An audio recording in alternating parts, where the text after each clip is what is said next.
Bien, el tema es la historia vista desde el punto de vista de Dios, podríamos decir. ¿Cómo ve Dios la historia? No desde el punto de vista humano, como uno puede leer el diario cada día, sino aprender a leer entre líneas del diario, vamos a decir. O sea, leer las noticias a la luz de la gran visión de lo que podríamos llamar una teología de la historia, teología de la ciencia de Dios, o sea, cómo Dios, que es el creador del hombre y que sustenta la historia en cierta manera, ve la historia y la considera. Y para eso no hay figura mejor para introducirnos en ese tema que la de San Agustín. En algunos aspectos Santo Tomás lo supera a San Agustín como el doctor común de la Iglesia, pero no tanto en este campo de teología de la historia, en la cual Santo Tomás no es tan experto, podríamos decir, si bien en la Suma Teológica, que es su obra capital, encontramos aquí y allá algunos elementos relativos a dicha visión de la historia, pero como decía, no es el fuerte de él. En cambio, San Agustín ha dedicado buena parte de su pensamiento a reflexionar sobre el devenir histórico, y eso es lo que nos ayuda en esta época tan amante de la historia, tan interesada por la historia, nos ayuda, esta visión tan inteligente de San Agustín.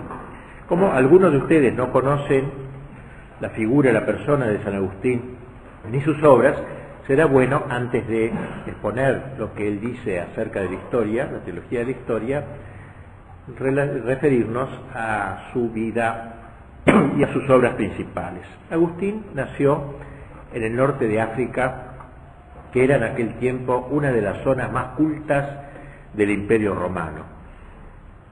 No es la África de hoy, ocupada por los musulmanes y que ha perdido su tradición católica, sino era una África imperial, una zona de las más ricas, además, en cultivos, a diferencia de lo que pasa hoy, que es una zona árida. El desierto ha ido como avanzando hacia la costa, y en esa época no, era la zona triguera, muy rica. Estaban las grandes ciudades como Cartago, que fue la gran enemiga de Roma luego, y otras ciudades. Bueno, San Agustín nace allí, cerca de Cartago, en el año 354, de padres, al parecer, no puramente romanos. Parece que la madre de él, Mónica, tan conocida, Santa Mónica, luego, era de origen berebere, que era una tribu del norte del África, que luego se hizo musulmana con el tiempo, pero en aquella época era católica todavía no existía el fenómeno islámico. Pues bien, su padre, el padre de Agustín, que se llamaba Patricio, era un empleado municipal. Se hizo catecúmeno en los últimos años de su vida, es decir, ya casi al morir, como era costumbre en aquella época, se inscribió entre los que querían recibir el bautismo. Eso significa catecúmeno, recibiendo efectivamente este sacramento poco antes de morir, en el año 371. Su madre, como dijimos, era una fervorosa católica de toda su vida, no se bautizó de grande, y sin embargo tenía como una gran ambición respecto de su hijo. Soñaba con que su hijo escalase posiciones en el mundo, tuviese cargos, títulos en el imperio. Todavía el imperio romano no había sido invadido por los bárbaros, por lo menos no había sido destruido, mejor dicho, por los bárbaros, y así que ella soñaba con un brillante porvenir para su hijo Agustín, y se hizo responsable a raíz de esta tendencia a ciertos descuidos en la educación de su hijo, que revelaba ya desde pequeño una inteligencia extraordinaria. Cuando el niño enfermó gravemente en cierta ocasión, y pidió el bautismo, su madre, al ver desaparecer el peligro, lo inscribió solo entre los catecúmenos, pero no logró que se bautizara.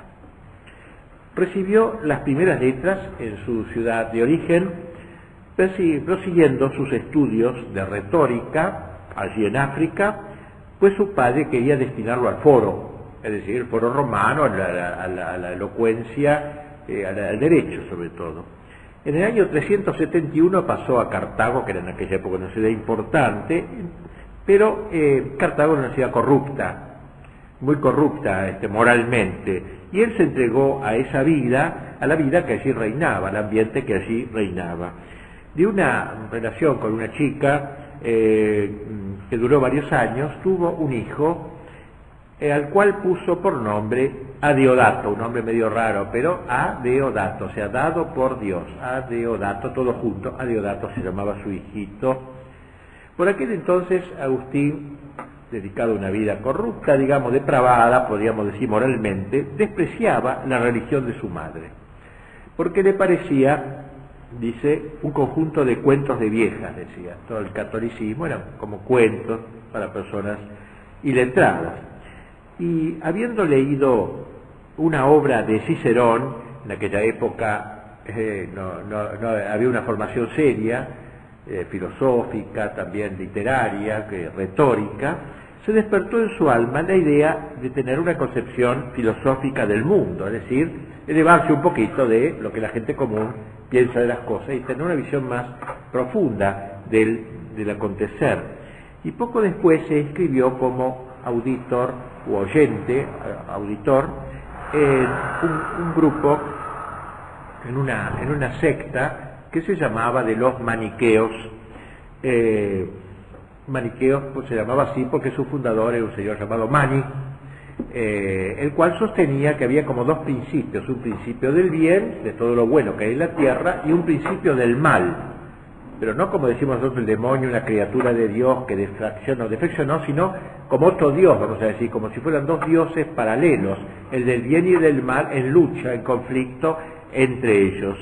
Y ahí se nota él, porque a sus ojos aparece esta secta, este movimiento, como algo, digamos, algo científico, ¿no?, en contraposición al cristianismo que enseñaba la Iglesia y que, como vimos, él despreciaba, lo despreciaba completamente. Era una religión independiente de toda autoridad, ¿no?, y eso le gustaba también. Bueno, él se adhiere, después se hace maniqueo, entra en este grupo de maniqueos. Luego de recibirse, sentó cátedra de artes liberales, como se llamaba en aquel tiempo, y su madre estaba enojada con él por ver que era tan libertino su hijo, y se había apartado de la fe católica, aunque no estaba bautizado, pero era la religión de su madre.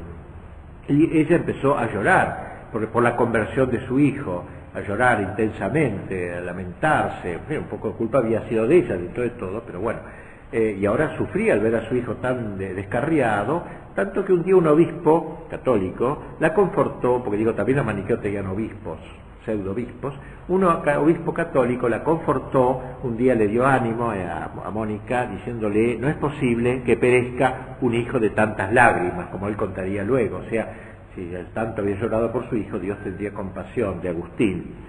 Luego de eso trasladó su cátedra a Cartago, pero en esta época ya empieza a dudar de la secta maniquea, empieza a dudar, esas dudas aumentan cada vez más. Estos herejes le parecían inconciliables con el pensamiento de la filosofía griega, que él mucho admiraba, y entendió también que ese dualismo de los maniqueos, un dios de lo bueno, un dios del bien y un dios del mal, estaba en contradicción con el concepto que ellos tenían de la divinidad, como si Dios fuera uno, pero como si Dios es uno, va a haber una lucha entre dos dioses.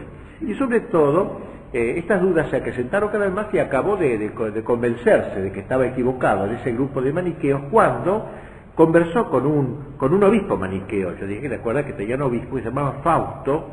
Este obispo, y le pareció tan estúpido el obispo que eso lo convenció de que esta religión no podía ser verdadera si tenía obispos tan charlatanes, y eso ya la duda se le hizo cada vez mayor, ya se sentía incómodo.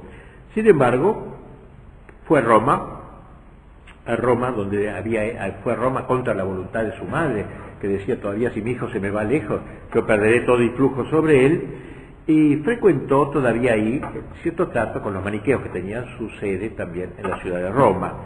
Pero siempre ya en medio de duras, y bueno, y después de esto pasó del escepticismo filosófico, nada es verdad, todo es relativo, en fin, un desastre, un barullo mental completo. A principios del año 384 obtuvo, por influencias del prefecto de Roma, que era pagano, porque no hay que creer que el imperio, cuando con Constantino se hizo bautizar, pero el imperio seguía en buena parte pagano, lentamente se fue cristianizando. Digo que había un prefecto de Roma que era pagano, bajo un emperador más cristiano, pero el prefecto, el intendente, diríamos aquí, el Tellerman de allí, era un señor llamado Símaco, mucho más inteligente que Tellerman, y autor de varios libros también. Y este señor le consiguió al joven Agustín una cátedra de retórica, es decir, de oratoria, que era muy importante en aquella época enseñar a hablar, cosa que nosotros nos enseñamos acá a hablar.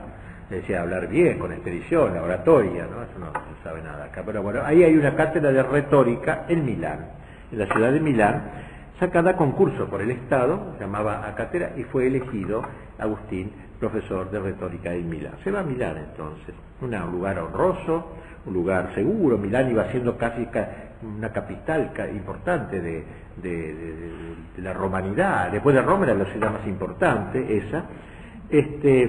Y a pesar de que su madre y otros parientes cercanos ahora le hacían compañía, se habían ido con él hasta Milán, se sentía interiormente atormentado e infeliz, se sentía esclavo de sus pasiones, no podía dominarlas, y su anhelo de verdad religiosa, su anhelo religioso, ese que lo había llevado a los maniqueos, y al escepticismo, no hallaba ya satisfacción. Entonces, buscando aquí y allá, como suelen hacer estas personas despistadas, va un día a la catedral de Milán, católica obviamente, y lo escucha al obispo, que no era otro que San Ambrosio, nada menos un gran padre de la Iglesia, doctor de la Iglesia ahora, etcétera, el cual con frecuencia explicaba el Antiguo Testamento y lo iba aplicando al Nuevo, a Jesucristo, todo el Antiguo Testamento, como que miraba a la llegada de Cristo, del Mesías, y explicaba muy bien, con una gran oratoria, pero los escritos de él todavía, que son formidables, y entonces eso lo llevó a solucionar las dificultades de la crítica maniquea contra el Antiguo Testamento, porque los maniqueos decían que el Antiguo Testamento era malo, era el Dios malo, el Dios vengativo, etc. El Nuevo Testamento era el Dios bueno, hacían esa división que nosotros no podemos aceptar. Y él, Ambrosio, le dio a entender a Agustín, en sus sermones, comprendió por fin este error. Y allí aprendió que el reconocimiento de Dios como de un espíritu puro, entendió lo que es la inmortalidad del alma, entendió lo que era la libertad, el libre albedrío, y que pueden estar en consonancia con la enseñanza de la Iglesia. Entonces ya no era más un cuento de viejas, el catolicismo era algo serio, intelectual, ¿no? Porque este hombre era un gran intelectual, Ambrosio. Y bueno, la cosa que se convirtió. Y recibió el bautismo el sábado santo, que en aquellos primeros tiempos, como ahora hay un cierto recuerdo, la vigilia pascual del bautismo, en aquella época se solían bautizar a muchos catecúmenos que se habían ido preparando durante la cuaresma. Bien, así que es bautizado allí junto con su hijo, aquel Adiodato, y un amigo muy querido, muy directo de él, que se llamaba Alipio, y los bautizó directamente Ambrosio, el gran pastor de allí. Algunos meses después emprendió el viaje de regreso al África, pasando por Roma, con su madre, otra vez con Mónica Choya, feliz, imagínense tanto llorar por su hijo ahora bautizado, bien católico, había dejado sus malas costumbres, había cambiado completamente. Va a Roma y allí tuvo casi un año en Roma, pero al pasar por ahí murió su madre en la ciudad de Ostia, que era el puerto de Roma. Muere su madre Mónica en brazos suyos, de Santa Mónica. Y bueno, con el tiempo regresa al África, donde vivió por 3 años una vida monástica, es decir, se retiró como San Pablo cuando se convierte, se hizo medio eremita, ¿no?, para llevar una vida contemplativa. Él también se retira durante unos 3 años, haciendo vida monástica con algunos amigos, pero ya se empieza a extender su fama, y entonces el obispo del lugar, de Hipona, de la ciudad de Hipona, le pide que sea sacerdote. Ya estaba muy bien preparado, era muy culto, y así fue hecho sacerdote, aceptó ser ordenado. Y desde entonces se aficionó como nunca a las artes liberales, pero también a la teología y a la filosofía, que para él adquirían todo una gran novedad y una gran profundidad con el cristianismo de telón de fondo. Poco después el obispo, que se llamaba Valente, de esa ciudad de Hipona, lo hizo auxiliar de él, digamos en lenguaje moderno, y a su muerte, a la muerte del obispo Agustín, le sucedió el asedio. Lo tenemos ya como obispo de Hipona. Ya obispo continuó con su clero, una vida así de monje, casi viviendo en una curia, pero con vida monacal, y se dedicó a la predicación, con gran celo, a predicar. Nos ha dejado volúmenes ahora de libros, de tomos, con las predicaciones, comentarios a los evangelios, a San Juan, a San Lucas, magníficos sermones, y atendiendo a los pobres y manteniendo varias controversias con los herejes de su tiempo. La primera controversia, que duró 10 años nada menos, hasta el año 400, fue contra el maniqueísmo, la antigua secta que él tanto había amado. Él la conocía de adentro y por eso la pudo luchar. Él la quiso hacer blanco de sus trabajos, precisamente, el que le había costado tanto librarse de ella. Y escribió magníficos libros, pues, sobre estos temas. El segundo período lo dedicó a luchar contra otra gran herejía que se llamaba los donatistas. Se llamaba así porque su fundador era un señor llamado Donato, un obispo católico que se separó de Roma, fue cismático, digamos así, y tenía un gran éxito este grupo en el norte de África. Tenía 600 obispos donatistas, nada menos, así que era una cosa muy grande. Bueno, él entra en discusiones con esta secta donatista y obtiene una gran victoria en una disputa pública con ellos. Finalmente, la tercera gran controversia que mantuvo fue contra la herejía pelagiana. Se llama así por su autor, generalmente toma el nombre del autor, que se llamaba Pelagio, que era un monje, el cual sostenía, muy en líneas generales, que uno podía salvarse por sus solas fuerzas, por su voluntad, digamos, sin la ayuda de la gracia. Uno podía salvarse, ¿no? Y por eso él va a escribir duramente contra el error pelagiano, o el error semipelagiano, que decía, no, Dios me da la gracia inicial para convertirme, pero luego yo sigo solo, da la patada inicial Dios y yo sigo solo hasta el fin. No, él va a decir que no, desde el principio hasta el fin está la gracia de Dios sustentándome. Y por estos escritos, todas estas cosas que digo en 2 palabras son tomos y tomos y tomos, él ha sido llamado en la Iglesia el doctor de la gracia, porque ha hecho una gran acentuación sobre la gracia por encima de la voluntad humana. O sea, está la gracia y la colaboración del hombre, 2 cosas, pero lo más importante es la gracia.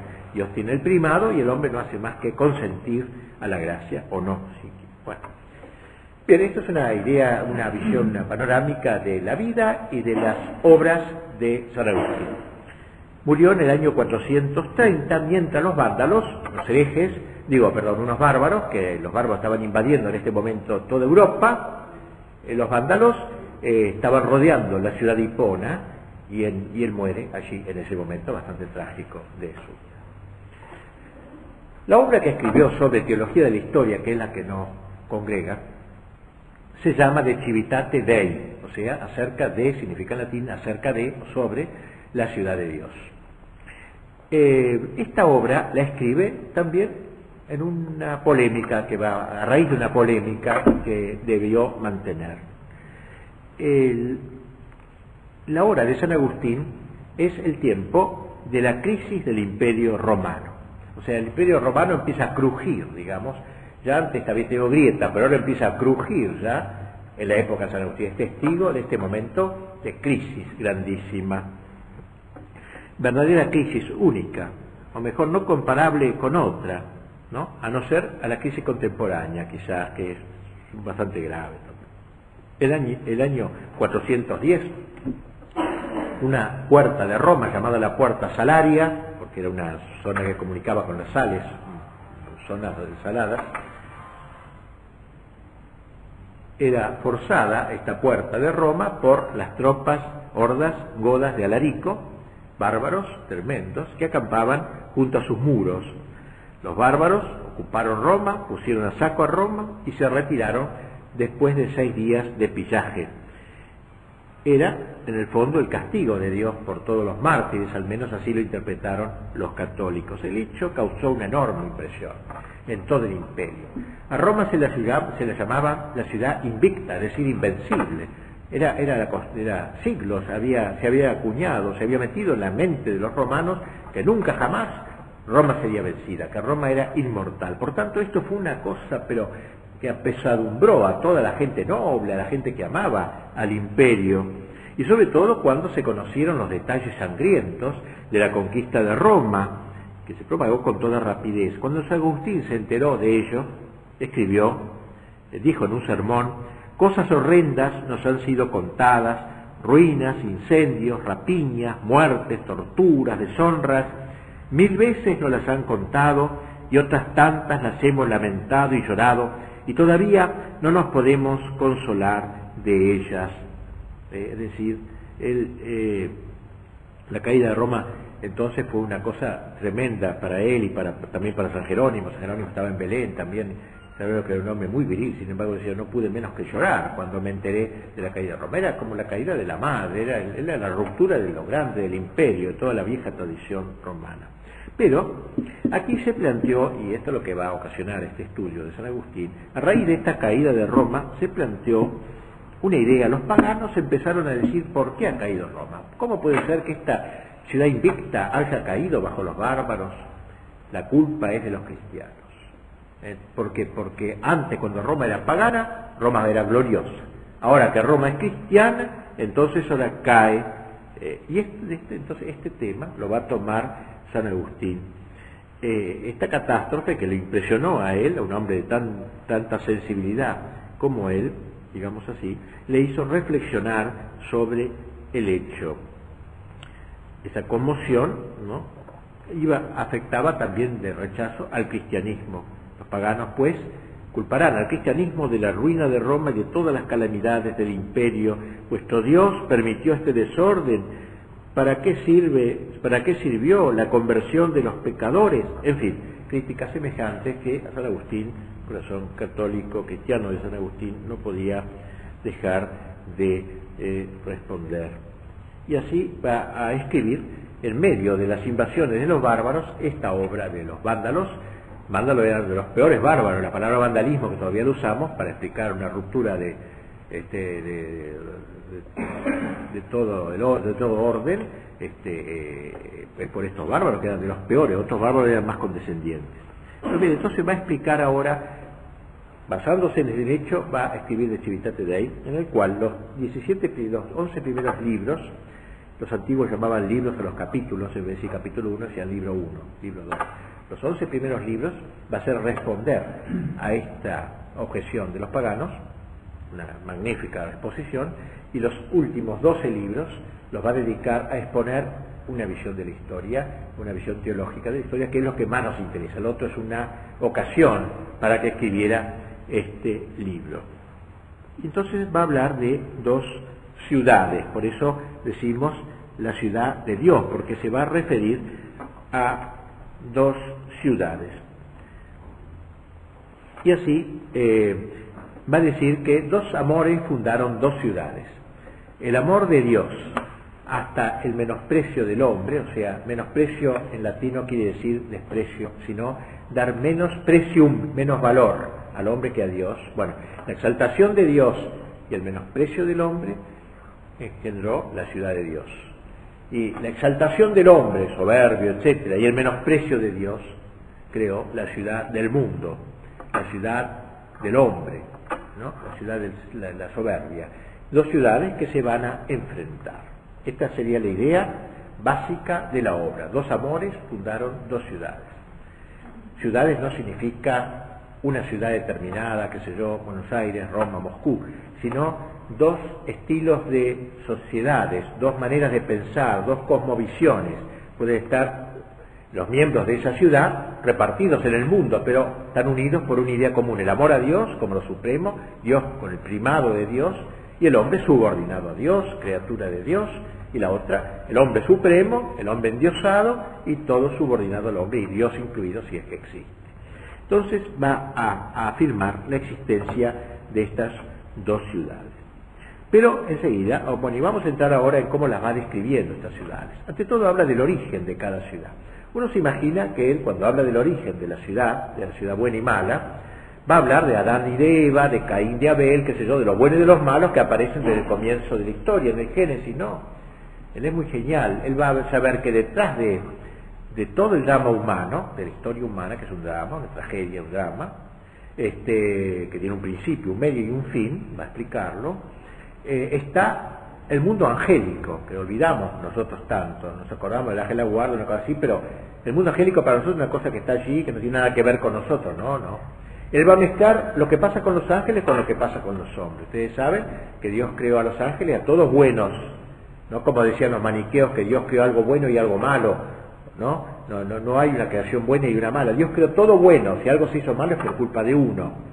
Entonces de esos ángeles, que todos que los creó buenos, unos fueron fieles a Dios, encabezados por Miguel, quien como Dios, el primado de Dios, precisamente quien como Dios, y otros fueron malos, no quiero servir, dijo Lucifer, encabezando una rebelión.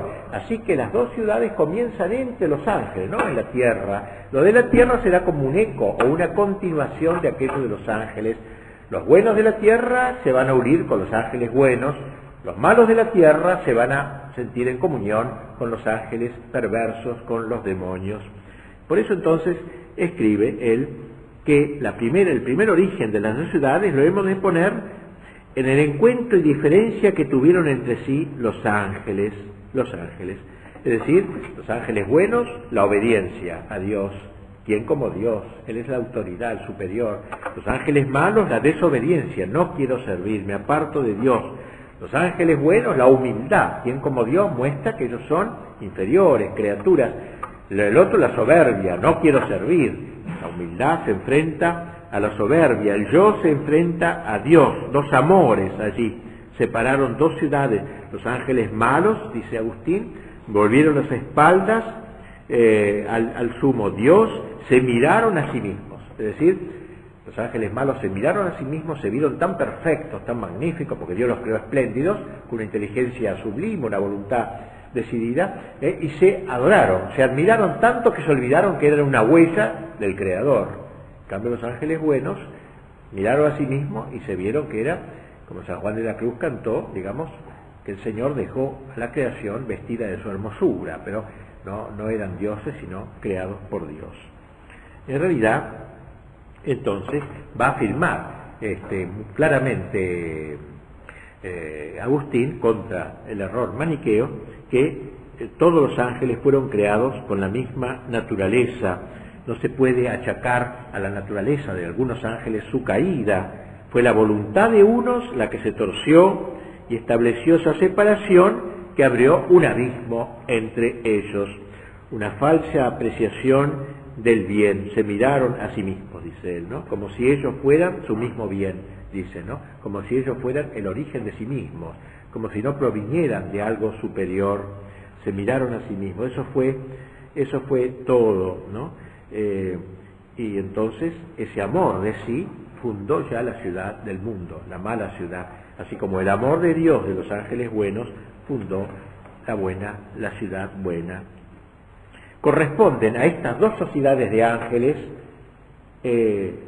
otras dos sociedades de los hombres, entonces, donde dando lugar solamente a dos ciudades, no a 4 ciudades, sino a 2 ciudades, porque como dijimos, la ciudad de los buenos de la tierra están unidos con los ángeles y la ciudad de los malos con el demonio. Caído el hombre, con el pecado de origen de nuestros primeros padres, se incoaron en él las 2 ciudades y se fueron dividiendo sus descendientes, adhiriéndose cada uno a una ciudad. Y así San Agustín va a explicar, por ejemplo, el enfrentamiento entre Caín y Abel. Caín representa la ciudad del mundo. Caín es la soberbia, Caín es el que va a hacer el asesinato, la muerte, el homicidio. Abel es el justo, el pastor. Él va a pintar muy bien, Agustín dice, el pastor es nómade, el pastor tiene más confianza en Dios, no puede. En cambio Caín es constructor de ciudades, las ciudades son más soberbias en general. Es un símbolo de la soberbia y de la humildad. El nómade depende del tiempo, de muchas cosas que vienen de lo alto, en última instancia más humilde. Abel era así, por eso fue asesinado por Caín. Ya la lucha de las dos ciudades empieza, la persecución de los buenos empieza ya desde los primeros momentos, Caín y Abel. Bien, sigue él su explanación preguntándose cuáles son las cabezas de ambas ciudades, ya que ambas ciudades constituyen un conjunto, una cosmovisión, una manera de comprender el mundo y Dios y las cosas. Cada una de esas ciudades tiene su jefe. La ciudad de Dios tiene como jefe a Cristo, y la ciudad del demonio, la ciudad del mundo, tiene como jefe a Satanás. Aquí el enfrentamiento se hace teológico. No es simplemente un enfrentamiento humano dirigido por los hombres, sino es un enfrentamiento que tiene instancias trascendentes, Cristo y Satanás. Así Cristo se hace cabeza de la Iglesia, desde la creación hasta la parusía, es decir, hasta la vuelta gloriosa de Cristo al fin de los tiempos. Cristo es la cabeza de todos los hombres. Es una idea magnífica de San Agustín. Nosotros cuando pensamos en la Iglesia, en el cristianismo, pensamos en lo que viene después de Cristo, ¿no es cierto? Cristo funda la Iglesia y nosotros somos miembros de esa Iglesia. Pero no, San Agustín dice que la Iglesia existe desde Adán, desde Abel, porque desde esa época se fue prefigurando a Cristo. O sea, Cristo está en el centro de la historia, pero ya Cristo radicalmente, potencialmente, ya está en el Antiguo Testamento. Por eso en la misa hacemos alusión a Abraham, a Isaac, a Melquisedec, a los grandes del Antiguo Testamento, que fueron esbozos de Cristo, fueron figuras de Cristo. San Agustín tiene esa visión teológica, pues, de toda la Biblia, que camina hacia Cristo. Son figuras de Cristo, y la Pascua judía prepara la Pascua cristiana, y el Pentecostés judío prepara el Pentecostés cristiano.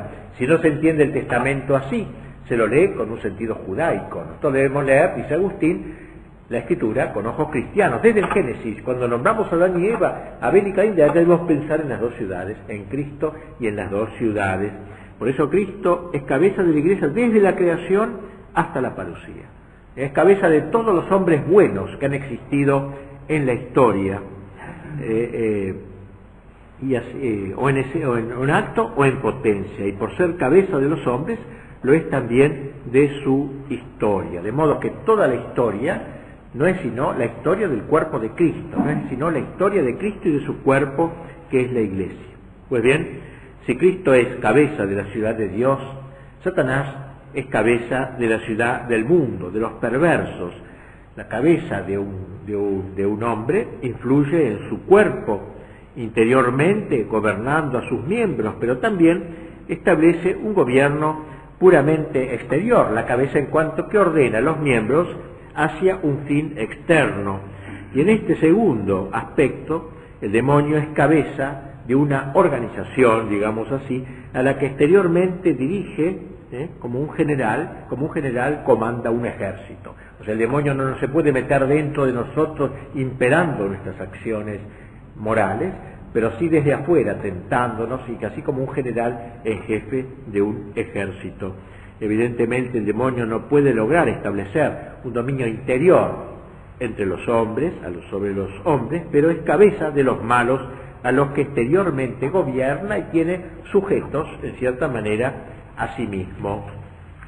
Cristo es, pues, el caudillo de la ciudad de Dios desde el comienzo del tiempo, simultáneamente con la creación del mundo, así como Satanás lo es desde su pecado inicial, desde su non servia, no quiero servir inicial, su rebelión contra Dios. San Agustín describe hermosamente esta reyesía de Cristo. Dice: el Señor mismo, en su cuerpo, que es la Iglesia, ha sido joven en los primeros tiempos. Linda esta idea. Cristo, como que Cristo va a recorrer, como nosotros, niños, jóvenes, ancianos. Cristo ha sido joven en los primeros tiempos, es aquel que él ha envejecido. Vosotros bien sabéis, comprendéis que es nuestra cabeza Cristo, y el cuerpo de este jefe somos nosotros mismos. Solo nosotros, y no aquellos que han vivido antes que nosotros, no. Todos los justos que han existido desde el origen del mundo tienen a Cristo por cabeza, el señorío, la realeza de Cristo, Creyeron efectivamente que vendría aquel que nosotros creemos que vino. Esa es la única diferencia. Para ellos era un futuro, lo que para nosotros es un pasado. Creyeron que vendría aquel que para nosotros vino. Es esta fe la que los ha salvado como a nosotros. Él debía ser la cabeza de toda la ciudad de Jerusalén, uniendo a todos los fieles desde el comienzo hasta el fin, como también las legiones y los ejércitos angélicos, para que hubiera una única ciudad bajo un único rey, un solo reino gobernado por un mismo emperador, gozando de una paz y una salud eterna, alabando a Dios para siempre, por siempre, beata para siempre, bienaventurada para siempre. Así, Cristo joven que ha envejecido, no quiere decir que ahora Cristo es decrépito, sino como que Cristo tiene también una especie de historia, ¿no? Una especie de historia, la tuvo cuando nace en Belén, tiene una historia concreta, pero la habría tenido ya desde el comienzo, una especie de historia. El Cristo ha sido preparado lentamente por la raza judía, y la Virgen es como lo mejor del judaísmo, que es fiel a Cristo justamente frente al judaísmo que lo va a negar y a perseguir y a matar. Y entonces Cristo es el dueño de todo eso. Luego hay, en consecuencia, como dijimos, dos ciudades, dos reyes, dos pueblos. Dios es nuestro Padre, la Iglesia es nuestra Madre, Satanás es nuestro Padre según el siglo de los malos, y nuestra Madre Babilonia, porque él pone también, concreta estas dos ciudades, estas dos grandes ciudades en dos capitales, digamos. La capital de los buenos está en Jerusalén, porque es un poco la patria de Cristo, etcétera, y la capital de los malos, Babilonia, pobre en Irak ahora, ¿no? En Babilonia quedan los restos de Babilonia, que fue una ciudad muy pecadora, la toma como un símbolo del pecado, un símbolo nomás, para dar una ubicación geográfica puramente mental. Bien, vamos entendiendo ahora un poquito mejor lo que es esta historia. Adelantemos. Estas dos ciudades se caracterizan por una gran diferencia. Tienen una distinción fundamental. La ciudad de Dios, la ciudad celestial, es peregrina, frente a la ciudad terrena, que es fija y estable. ¿Recuerdan lo que decíamos de Caín y Abel? Abel es peregrino, porque el que cuida ovejas se mueve, peregrino, es un símbolo, ¿no?, de esta caminata. La iglesia es peregrina, está caminando hacia un fin, hacia un término. En cambio, la ciudad del mundo es estable, por eso Caín, fundador de ciudades, mete una ciudad apoyada en la tierra, terráquea, terrena, mundana. Lo propio de la ciudad de Dios, no pensar más que en la tierra, la inmanencia, en el mundo, en este mundo, como si fuera la patria final, la patria definitiva. En cambio, la concepción cristiana es que estamos de paso, como dice Santa Teresa, no estamos en una mansión, sino en un hotel. Esto es un lugar de paso en última instancia.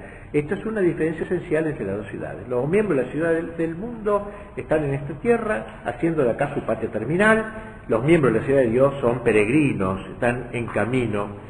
Es consecuencia del fin de ambas que la primera no pueda tener aquí morada, mientras que esta solo vive, la otra solo vive para la tierra. Es decir, la ciudad de Dios, volcada hacia lo eterno, considera el presente siglo, el presente mundo, como algo que pasa, que no le puede ofrecer el descanso que anhela, la paz, no la puede ofrecer, mientras que la terrena, orientada a lo temporal, buscará toda su felicidad en la tierra, el hedonismo, el placer. El único horizonte será la tierra. San Agustín lo dirá en otro lugar, una idea muy linda de él, también muy simbólica, podríamos decir, que Dios hizo al hombre vertical y no horizontal como ha hecho en general a los animales. Porque el animal es horizontal porque tiene por único horizonte la tierra, porque una vez que muere el animal desaparece, no tiene alma espiritual. En cambio el hombre, dice Agustín, es vertical, lo hizo Dios vertical para que se acuerde de pensar en las cosas de lo alto, para que eleve el corazón. Ahora el hombre de la ciudad del mundo, el hombre moderno también, que es buena parte adherente a la ciudad del mundo, es un hombre horizontalizado, no tiene más horizonte que la tierra, la economía, la política, lo que sea de la tierra. No piensa en el más allá, no piensa en otra patria, eso es lo típico, dice San Agustín. Por eso cuando habla de la ciudad de Dios siempre indica su estar de paso, llamándola peregrina. Por eso decíamos, dice Abel, primero nació el ciudadano de este siglo, y con él el peregrino en la tierra, por la gracia peregrina en el mundo, y por la gracia ciudadano del cielo. Por la gracia es peregrino en el mundo, se lo va preparando, y por la gracia es ciudadano del cielo. Peregrino acá y ciudadano allá. No tenemos nuestra ciudadanía definitiva acá en la tierra. Y así era Abel, peregrino en la tierra y ciudadano del cielo, con la atención puesta en Dios, viviendo en la tierra, sí, pero siempre teniendo a Dios en el telón de fondo de todo su obrar. Así pues, estas dos ciudades entonces se caracterizan por esta diferencia. Bien, Caín dice engendró a Enoc y fundó en su nombre una ciudad, la terrena, no peregrina en este mundo, sino apoltronada en su paz y felicidad temporales. No busca más que la paz que da el mundo. Dijo Cristo, yo doy mi paz, no como la del mundo. Hay dos paces diferentes. Esta es la paz mundana. Caín significa posesión, dice Agustín. La palabra Caín, el nombre de Caín significa posesión. El tipo que posee, que se afirma, que echa raíces, que se arraiga en la tierra.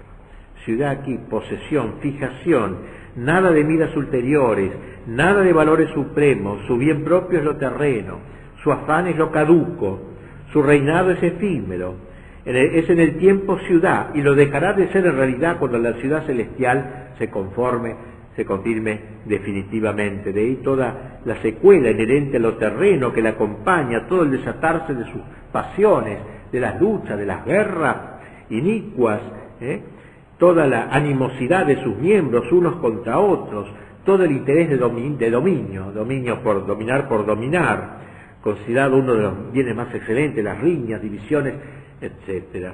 La ciudad terrena, escribe Agustín, que no será eterna, pues una vez condenada al último suplicio ya no será ciudad, tiene aquí abajo su bien y se goza en su posesión con ese gozo que pueden brindar tales cosas, y porque ese bien no es tal que excluya de sus amadores las angustias, por eso esta ciudad con frecuencia se divide contra sí misma, pleiteando, batallando, luchando y buscando victorias mortíferas o al menos mortales. Bien, también aquí dice que esta ciudad goza, ¿no? Quisiera decir una palabrita sobre esta palabra gozar. En latín se dice frui, de ahí viene la palabra fruición en castellano, frui. En cambio hay otra palabra uti, que significa usar. Bueno, y dice San Agustín que nosotros debemos frui, gozar de la patria del cielo, y uti, usar de las cosas de la tierra. Usar de esto para gozar de aquello. En cambio, el hombre de la ciudad del mundo quiere frui, quiere gozar de las cosas de este mundo. No usarlas para, sino gozar, quedarse en ellas, posesión, fijación, como decía Agustín. Como se ve entonces, lo esencial de la ciudad del mundo, según él, el afincamiento definitivo en el siglo, con el que tiende a identificarse, a hacerse uno con él, a hacerse mundano plenamente. El origen de la ciudad es absolutamente terreno, ya que nace, a lo menos en sus principios, del primer acto de amor de sí, que es el amor del mundo.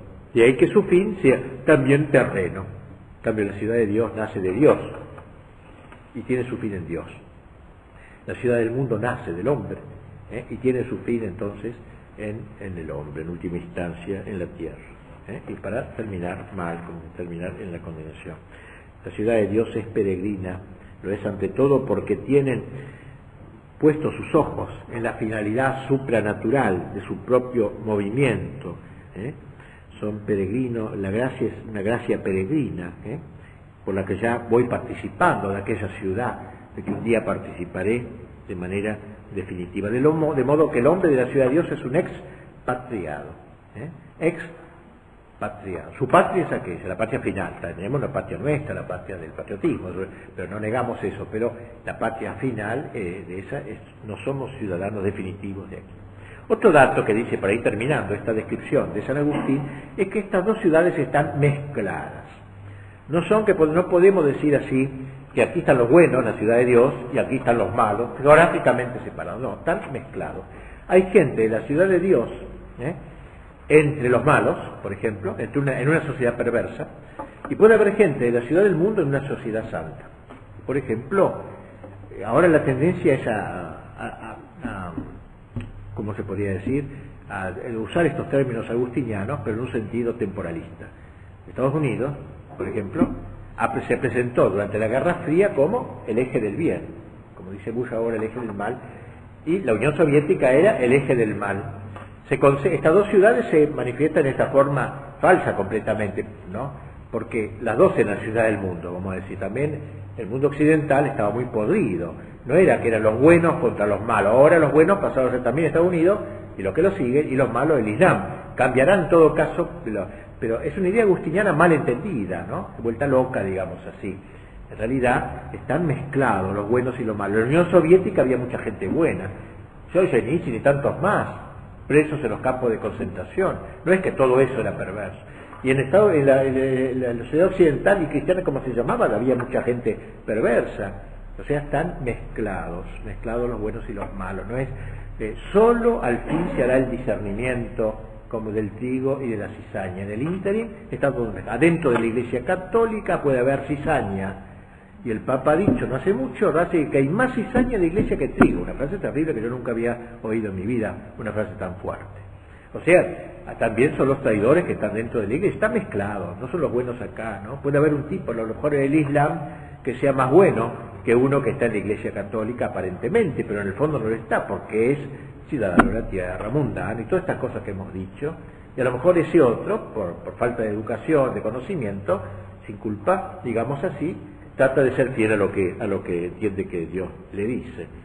Bien, entonces, aun cuando estén en la iglesia, aquellos cuyo amor aspira a los bienes de la tierra, son ciudadanos de la ciudad terrena, sin que la iglesia misma cese de aspirar a los bienes de la ciudad celestial, la iglesia como tal, pero algunos de sus miembros sí.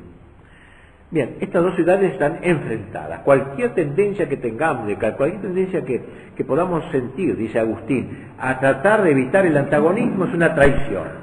No hay sino antagonismo. Hasta el fin de los tiempos habrá una lucha, habrá un combate no político, un combate teológico, ¿no? Por tanto, los miembros de la ciudad de Dios deberán padecer la persecución. La persecución es parte de la vida cristiana, es parte integrante de nuestro vivir cristiano, completando la pasión del Verbo encarnado. La sociedad de Dios sobre la tierra debe padecer siempre la persecución y el odio de la ciudad perversa, porque los que están en la ciudad de Dios, al señalar el cielo como último horizonte del hombre, están sin querer juzgando a los hombres terráqueos, porque nos ven distintos a nosotros, nos ven que tenemos otros valores, y por eso nos persiguen. Me acuerdo un texto muy lindo del Antiguo Testamento que dice eso. Lo vemos distinto, no es igual a nosotros, lo vamos a matar, nos molesta. Su sola presencia nos molesta. O sea, los que en la ciudad del mundo, ¿no?, estén hablando de otra ciudad del cielo son precisamente molestos, aguafiestas del gran festín de la inmanencia que quiere celebrar el mundo de nuestro tiempo. Pues bien, con esto hemos terminado la visión de San Agustín y vamos a pasar muy brevemente ahora a señalar cómo esa visión de San Agustín es hasta el fin de los tiempos. Es decir, obviamente San Agustín murió en el siglo V, 430 dijimos. No pudo saber qué venía después de él, obviamente. Por eso acaba de explicar toda la historia en estos libros de la Ciudad de Dios hasta su época. ¿Y qué hace? Habla del fin de los tiempos, muerte, juicio, infierno y gloria, la escatología de los últimos tiempos. Deja ese bache sin analizar. Y ese trabajo nos lo ha dejado a nosotros, es decir, pero nos ha dejado las claves de interpretación de la historia. Es como una sinfonía inconclusa de Schubert, ¿no?, que ha quedado un movimiento sin hacer. Aquí ha quedado esta parte, y de hecho, a lo largo de la historia, muchos han ido estudiando cómo aplicar las ideas agustinianas de las dos ciudades a lo que pasó en la Revolución Francesa, a lo que pasó en la Revolución Soviética, a lo que pasa en el globalismo internacional, hasta llegar al anticristo, al último momento de la historia. Nosotros vamos a hacer ahora rapidísimo por el tiempo, y ya hemos hablado bastante, digamos, de esta aplicación de la doctrina agustiniana a lo que sucede posteriormente a Agustín. En línea general podemos decir que hubo en la historia dos grandes concepciones de la historia. Una concepción que era griega, sobre todo de los griegos, que hablaba del perpetuo retorno, el eterno retorno. Se decían que la historia no tenía ni comienzo ni fin.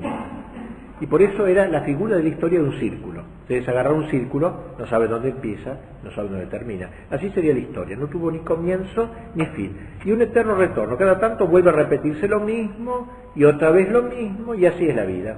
Así es la historia, un eterno retorno, circular. La idea cristiana no, la historia es rectilínea. Tiene un comienzo, un centro y un fin. Un comienzo que es la creación, un centro, no centro en el sentido de 1000 años para acá y 1000 para allá, sino centro moral, que es la redención, la encarnación del verbo y la redención, y un fin que es la parucía, el fin de los tiempos. Una visión rectilínea que corrige la división de los griegos. Pues bien, debemos decir entonces que siguiendo la visión agustiniana, San Agustín no llegó a ver el triunfo de Cristo en la tierra de ningún modo, pero lo preparó con su libro. Pensemos que en medio de rodeado de vándalos, no era un momento agradable, como aquí tuviera esta ciudad rodeada de bárbaros y yo dedicarme a escribir, es muy bravo eso, y escribir este libro magnífico de Civitate Dei. Hay dos momentos en la historia después de Agustín, un momento que podemos llamar en la época de San Agustín, un momento que podemos llamar de cristianismo, y un momento que luego de San Agustín que podemos llamar de cristiandad. ¿Qué se diferencia cristianismo de cristiandad? Cristianismo es la práctica del evangelio en el orden individual. La cristiandad se da cuando el evangelio impregna el orden temporal, la política, el arte, la economía, la cultura. Por ejemplo, en la China actual hay cristianismo porque hay cristianos sueltos, pero no hay cristiandad porque el Estado, el gobierno que forma un Estado, sigue la mentalidad marxista. No hay cristiandad, pero hay cristianos sueltos, cristianismo. Cristiandad entonces es cuando el evangelio impregna el orden temporal, como fue en un periodo llamado la Edad Media. En los colegios se la ataca, se habla de una época oscura, tenebrosa, salvaje, pero eso es una cosa que lo hacen a propósito para atacar a la Iglesia, que precisamente logró impregnar ese tiempo. Es falso completamente que fue una época de tinieblas, justamente en esa época empiezan a aparecer las universidades. ¿Cómo va a ser una época de tinieblas la que gesta las primeras universidades? No la gestaron ni la China ni la India milenaria, sino la cristiandad medieval. Fue la época de grandes reyes santos como San Luis de Francia, San Fernando de Castilla, San Vladimir de Rusia, San Esteban de Hungría, un montón de reyes santos. Fue la ciudad de grandes teólogos, la época de grandes teólogos como Santo Tomás y San Buenaventura, inigualados en toda la historia. Eso es una edad oscura. Fue la época de las catedrales románicas, de las catedrales góticas, ante las cuales que han quedado extasiados los mejores espíritus del siglo XX, en fin. Pero los colegios la pintan como una mala época para aprovechar para atacar a la Iglesia que la gestó.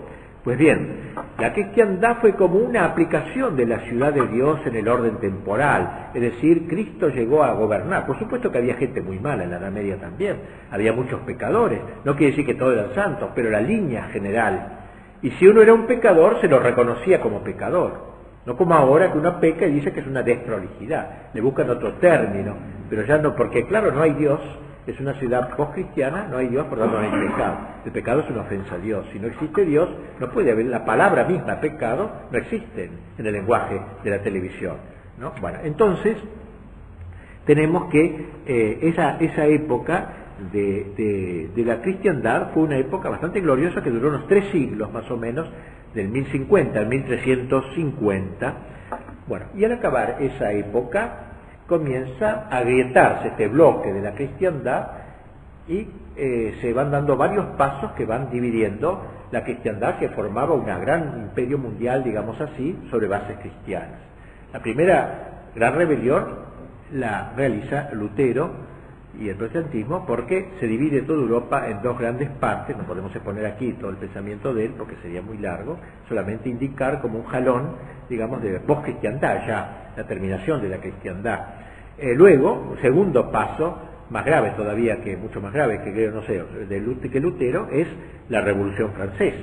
La Revolución Francesa crea toda una política, digamos, que corta arraigo, el arraigo a Dios, sobre todo la religión. O sea, ya la Revolución Francesa mira no ya la soberanía de Dios, sino la soberanía del pueblo, es decir, todo justamente lo que quiere la ciudad del hombre, el hombre con mayúscula, los derechos del hombre, pero en contraposición los derechos de Dios.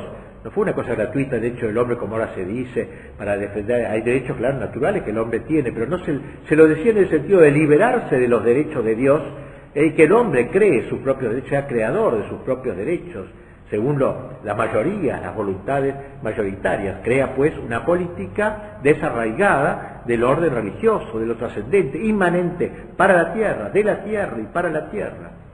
El hombre con mayúscula, la razón del hombre es exaltada, la diosa razón, la exaltación del hombre. ¿No era eso lo que nos decía Agustín? Por eso con esa clave agustiniana podemos juzgar, dar un juicio sobre lo que fue concretamente la Revolución Francesa. Y luego el siguiente paso, la Revolución Soviética, que es hija de la Revolución Francesa, aunque parezca raro decirlo, porque continúa las grandes ideas de la Revolución Francesa y que da un paso más. No solamente Lutero dio un primer paso, negación de la Iglesia católica en pro, digamos, de las iglesias separadas o del libre examen. Luego el segundo paso lo da la Revolución Francesa, que acepta a Dios, pero no a Cristo. Ya Lutero aceptaba a Cristo plenamente y lo aceptaba a Dios, pero no a la Iglesia. Segundo paso lo da la Revolución Francesa, que no solamente no acepta a la Iglesia, sino que además no acepta a Cristo como Dios, en todo caso una gran personalidad, pero no Dios. El tercer paso, el del marxismo, niega a Dios mismo, y es una lucha contra Dios, hay que luchar contra Dios. O sea, ha habido un progreso de la ciudad del mundo. Así que habría primero de San Agustín hasta la Edad Media un acercamiento a la ciudad de Dios, hasta que como se pudo realizar en la tierra con defectos, y luego comienza el dominio de Satanás, de la ciudad del mundo, de todo esto, de la ciudad fincada en la tierra, antiperegrina, todo lo que nos dijo Agustín, lo vamos viendo en el espíritu de la Revolución Francesa, de la Revolución Soviética, etcétera. Como dije, estos falsos enfrentamientos de hoy, ¿no? Se trata de laicizar la idea agustiniana de las dos ciudades. El globalismo actual, si uno lee los autores que hablan sobre el nuevo orden mundial, algunos de ellos al menos hablan del triunfo de la inmanencia, de que hay que acabar con la trascendencia y cosas semejantes, que es lo que propicia precisamente la ciudad del mundo. O sea, es una época, podríamos ver toda la historia creciéndose la ciudad de Dios, y luego decreciéndose lo del mundo. ¿Y cómo va a terminar este cuento? La última palabra es de Cristo, es la victoria de Cristo al fin de los tiempos, pero el penúltimo momento será dramático, será el momento del anticristo, de que habla el Apocalipsis, libro dedicado a eso, cuando este poder de la ciudad del mundo, esta sociedad mundana, tendrá un poder total en una persona política llamada el anticristo, que tendrá un poder casi universal, y solamente un pequeño resto resistirá en la fidelidad a la ciudad de Dios. Será acosado, perseguido en este último momento. Pero ese durará no demasiado tiempo y luego vendrá Cristo, la victoria, la parusía, el triunfo de Cristo al término de la historia. Así se cierra la historia, esa visión rectilínea que decíamos, pasado, presente, futuro, término de la historia, último término victorioso. No va a ser destruido el anticristo desde la historia, desde adentro de la historia, pero sí de lo alto, cuando nadie lo espere, vendrá la solución, el Cordero, como dice el Apocalipsis, bajará y vencerá a la bestia, al anticristo, que será como una encarnación de Satanás, no como la encarnación del Verbo en el sentido, será un hombre, plenamente hombre, pero representante, el vicario de Satanás en la tierra, cuando haya logrado Satanás implantar la ciudad del mundo. Bueno, ven ustedes, esta visión teológica nos ayuda, como dije al principio, a leer el diario, es decir, a notar la noticia de hoy, no en la banalidad del día o del mes, sino verla a la luz de esta gran visión teológica y ubicarlo. Los males de nuestro tiempo no se deben a Kirchner o a Alfonsino o a los militares, vienen de muy lejos, como vemos, viene desde el fin de la Edad Media y todo este proceso secular, varios siglos que nos ha llevado, y que por tanto es muy difícil remontar todo eso. Podrá parecer un poco pesimista una visión así. Bueno, no es pesimista, porque al fin y al cabo, como dicen los chicos, al final ganamos, ¿no? La última palabra es de Dios, ¿no? Así que eso no es en ese sentido. Nosotros debemos buscar la victoria también en esta tierra, tratar de formar pequeños islotes de cristiandad en una época tan nuestra, tan ardua, tan cercana quizás a la aparición del anticristo. Tenemos que tratar de formar catacumbas, soñar la cristiandad, como San Agustín, cuando nadie la podía imaginar, la soñó. Cuando los vándalos están rodeando la ciudad, cuando nadie podía imaginar una cristiandad, ahí fue que escribió este libro. Y hoy también, rodeado de los vándalos modernos, nosotros no debemos dejar de soñar en la cristiandad y hacer lo posible para que el Evangelio impregne el orden temporal, impregne la cultura, el arte, la política, como lo impregnó en algún momento, si es posible, y si no, luchar. Al fin y al cabo, el día del juicio, Dios no nos pedirá cuenta de las victorias que hayamos obtenido, sino de las cicatrices, digamos, que tengamos en este combate en donde tengamos que tomar nuestra parte en la época que Dios nos ha concedido vivir. Bueno, y eso sería todo. ¿Alguien nos pregunta? Habló padre de núcleo de cristiandad ahora. ¿Cómo se podría completar? Claro, por ejemplo, vamos a poner un buen colegio, bueno en serio, ¿no? Que sea no de nombre católico, sino en serio, que forme dirigentes católicos, no hay tantos. Alguien se anime a iniciar una cosa así, o a entrar en algo así, mejorarlo, o hacer grupos de formación en casa de familia, de formación cultural. Eso sería un pequeño bloque de cristiandad pequeño que trate de vivir de acuerdo al espíritu del Evangelio. Es una impregnación del orden temporal. Una universidad sería palabra mayor, pero también que sea realmente católica. Sería un bastión dentro de una familia cristiana, plenamente y seriamente cristiana, padre, madre e hijos, es un verdadero bastión en esto, ¿no? Mire, todos esos grupos, pequeños grupos de jóvenes que hay y pululan en Argentina, gracias a Dios, muchas partes de formación, etcétera, producen una grave preocupación en los enemigos de la Iglesia. O sea, ellos, aunque sean grupos aparentemente ridículos, como peso político, no sé cómo llamarlo, sin embargo, mientras existan, dan temor, porque es una especie de enclave allí que no permite el avance de las ideas disolventes, estas ideas de que estamos hablando, de la ciudad del mundo, del espíritu del mundo, que cada vez avanza más. Pero esos islotes frenan en lo que podemos, es lo que está a nuestro alcance. Una cosa sería un gobierno político, eso ya, para que haya una cristiandad debe haber un gobierno que entienda este asunto, porque el gobierno da forma a un Estado, lo quiera o no. Hay un homo liberalis, el Estado liberal crea un homo liberalis, un hombre liberal, crea un hombre, un estilo. El Estado comunista creaba un hombre soviético, un hombre comunista. O sea, el Estado da forma, tiene mucho influjo. No absolutamente, no en todo, pero inclina en una dirección determinada, de manera muy total. Y por eso entonces frente a un Estado así nosotros no tenemos la solución política no está al alcance general nuestro, pero sí este trabajo, esta lucha cultural. La guerra actual es una lucha cultural. Como lo dijo Gramsci con mucha inteligencia, la guerra que hay que hacer no es la política, es la cultural. Lo importante no es tomar el poder político, la casa de gobierno, es tomar la cultura para que la gente cambie su modo de pensar. De trascendental que es, cristiano que es todavía, lo poco que queda, hacerlo cada vez más inmanentista para la tierra, todo lo que hemos dicho, el hombre topo metido bajo una cueva que cree que todo el mundo es esa cueva, nunca ha sacado la cabecita el topo de la cueva y ha visto un cielo inmenso azul, no sabe que existe, cree que todo el mundo es esa cueva. Y así es el hombre moderno, en buena parte ya un hombre tomado por la ciudad del mundo, un hombre con los criterios mundanos completamente. Pero hay excepciones, son los que queremos ser, tratar de ser eso, con la gracia de Dios, que no merecemos eso. O sea, ya que no se puede hacer una cristiandad ahora, nunca dejar de soñarla, renunciar al ideal por lo menos, y hacer lo que se pueda, como San Agustín, ¿no? Él no renunció. 4 siglos después de morir, un señor llamado Carlos Magno tenía bajo el brazo el libro de Civitate Dei y lo leía todos los días. ¿Qué iba a imaginar Agustín 4 siglos antes que un señor, gran emperador, iba a hacer eso?